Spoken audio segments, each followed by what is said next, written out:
In this lecture, we discuss the Laplace transform for a continuous time signal x of t.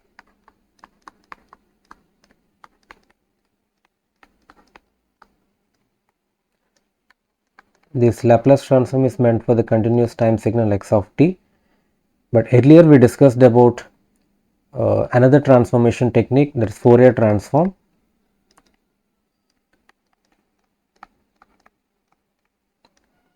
For a continuous time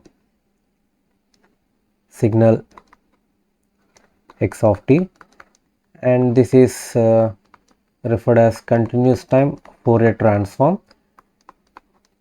given by x of j omega or x of omega. So, for the frequency analysis of a time domain signal x of t, we are calculating the Fourier transform given by x of j omega. So, for the existence of Fourier transform for any signal x of t, there are Dirichlet conditions. Okay, if the signal x of t is satisfying the Dirichlet conditions, then only the Fourier transform exists. In that, the first condition is that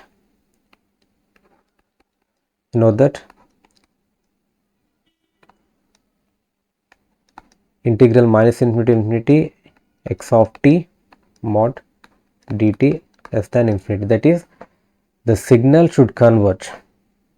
Okay, the signal should converge, then only you can get the Fourier transform, that is x of omega minus infinity to infinity x of t e power minus j omega t dt. So, this will exist, the Fourier transform will exist when this is satisfied. So, but there are some signals the Fourier transform doesn't exist, that is, if this is not satisfied, I mean this condition is not satisfied, we won't get the Fourier transform. But how to find out the frequency information for such signals? Okay, so let us see that there are some signals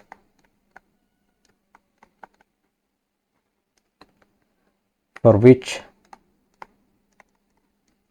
Fourier transform doesn't exist.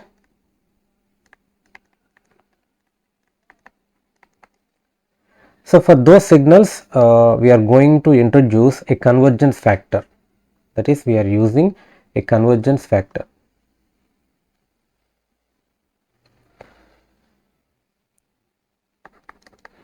For those signals,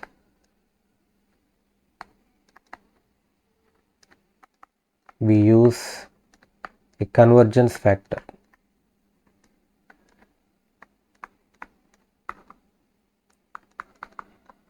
For the proper existence of Fourier transform. It is, so we multiply, suppose x of t is not obeying minus infinity to t infinity x of t dt less than infinity, then you multiply that x of t with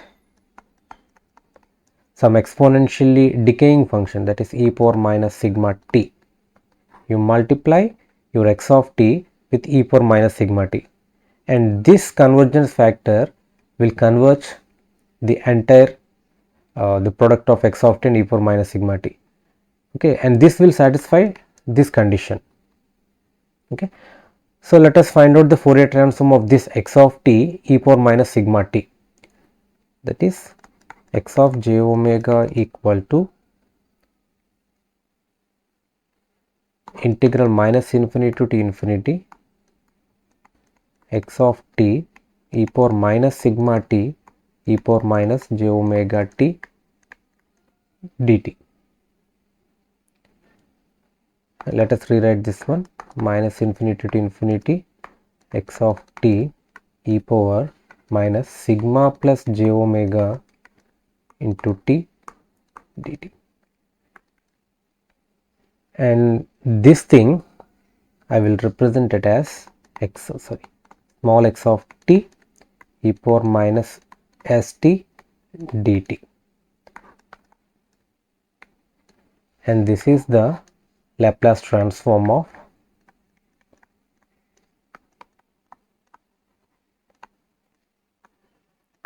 x of t. So here we represent that S equal to sigma plus j omega, a complex frequency.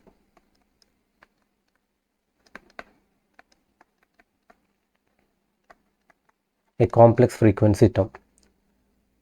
Okay. So for those signals, the Fourier transform doesn't exist. We calculate the Laplace transform for it one, and this will be the Fourier transform of x of t e power minus sigma t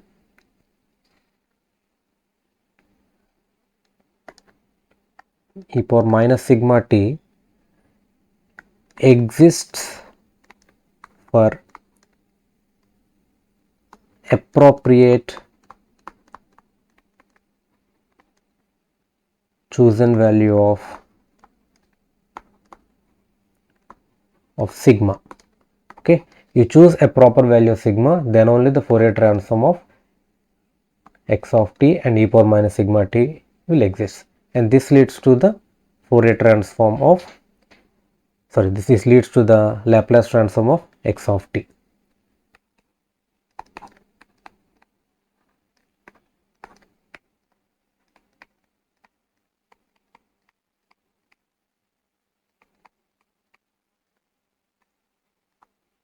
Laplace transform of x of t.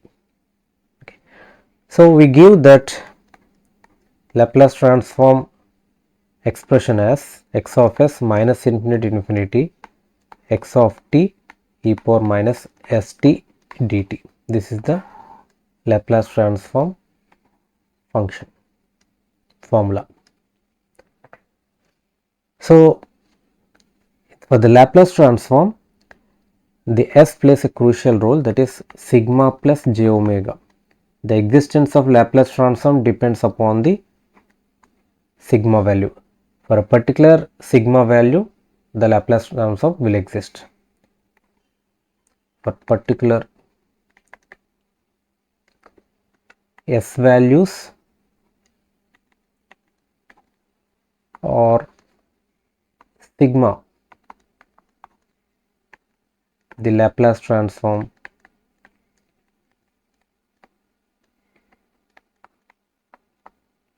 exists.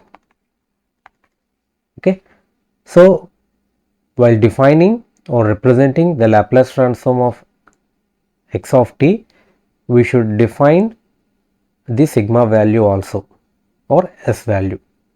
Okay, for what values of s or for what values of sigma the x of x exists. So thus is the important thing while giving the Laplace transform of x of t. Okay, so now let us have a quick review or quick points on an exponential complex exponential function, and we have seen that e power st is a complex exponential function. Let's see its behavior, how it behaves for different values of sigma. A complex function s equal to sigma plus j omega. Okay, and where omega is the frequency of oscillation of e power st.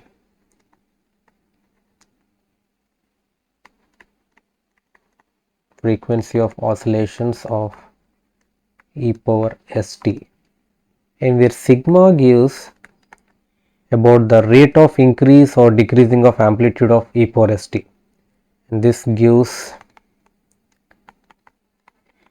info about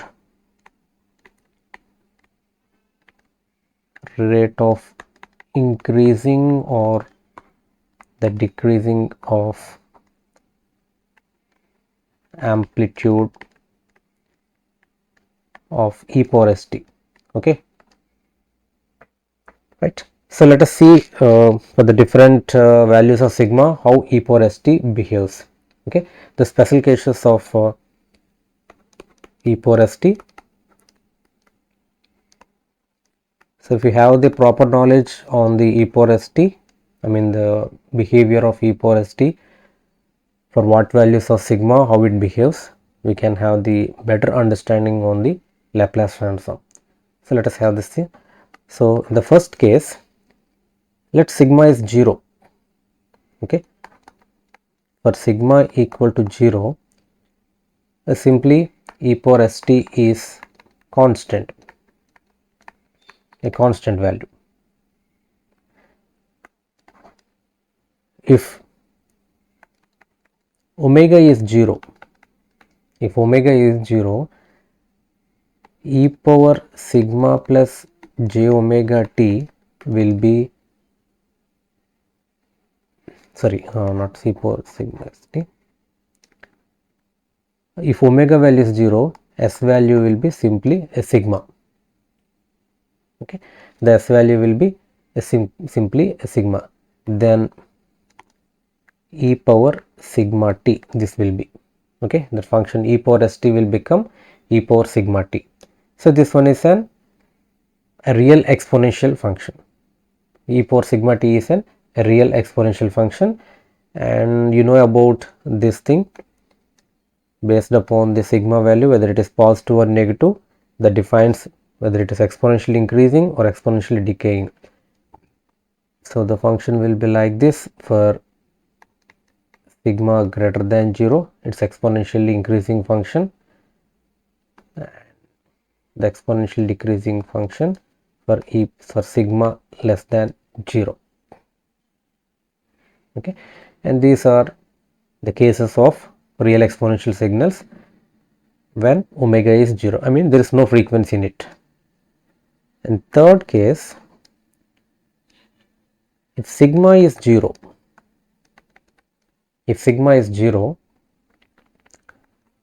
then s will be plus or minus j omega. Okay, so we can go for the e power st, that is e power sigma plus or minus j omega for the positive frequencies, and this will be e power plus or minus j omega. Okay, so this is a sinusoidal function. Okay, that is, this leads to e power plus or minus j omega t, a sinusoidal function.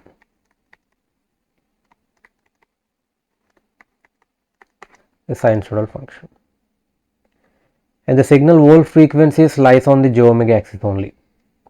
Okay, the signal, the complete frequency of such signal lies on the j omega axis. Okay. In the fourth case, the sigma s equal to sigma plus or minus j omega, and the first case here, in this one, the case sigma less than 0, that is s equal to minus sigma plus or minus j omega, and this will be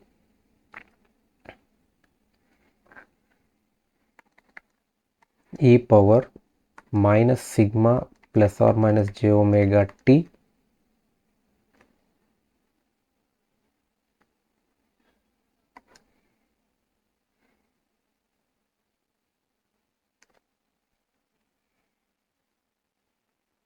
and this will be e power minus sigma t and e power plus or minus j omega t. So this is exponentially decaying function minus sigma t, exponentially decaying function multiplied with a sinusoidal function. So you will get the plot as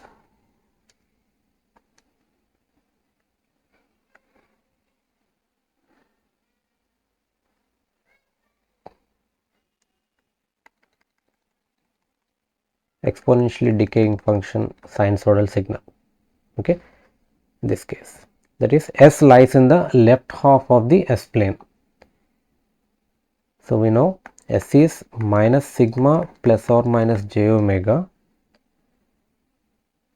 For this one, S values lies in left half of S plane. So in the S plane means we will give a sigma and j omega axis, and this is the S plane. So we will point a particular S value for the existence of the, or the group of S values for the existence of the Laplace transform. So in this case the sigma is negative, that is S value will lie in this left half of the S plane. And in the next case, case 2, if sigma is positive, that is sigma is greater than 0, the sigma is greater than 0, and this indicates S is sigma plus j omega plus or minus j omega. So e power sigma plus or minus j omega t, e power sigma t, and e power plus or minus j omega t, and this is exponentially increasing function. You know that sigma is positive and this is exponential function, and that exponential function, real exponential function multiplied with a sinusoidal signal, we will observe exponentially increasing sinusoidal function. And you will have the envelopes like this, peaks. If you connect the peaks, you get the exponential functions.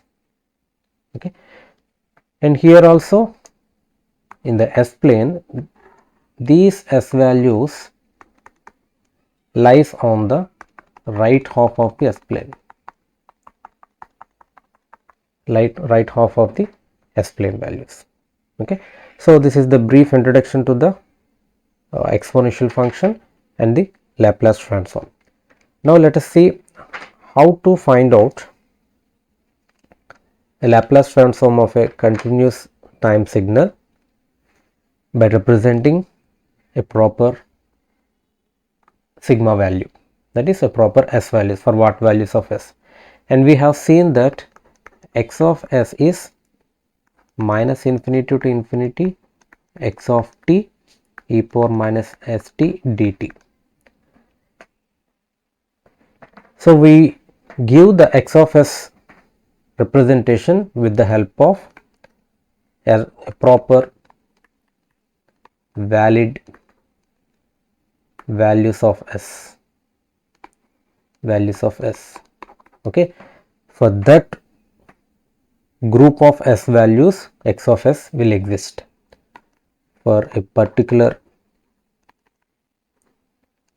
S values, x of S will exist. That's called the ROC. Okay, that is called the ROC, that is region of convergence. Region of convergence. In the region of convergence, the existence for Laplace transform is the set of values of S. Okay, region of convergence or region of some existence of Laplace transform, that is a set of values of S for which x of S will converge. A set of ROC is set of values of S that is in complex plane,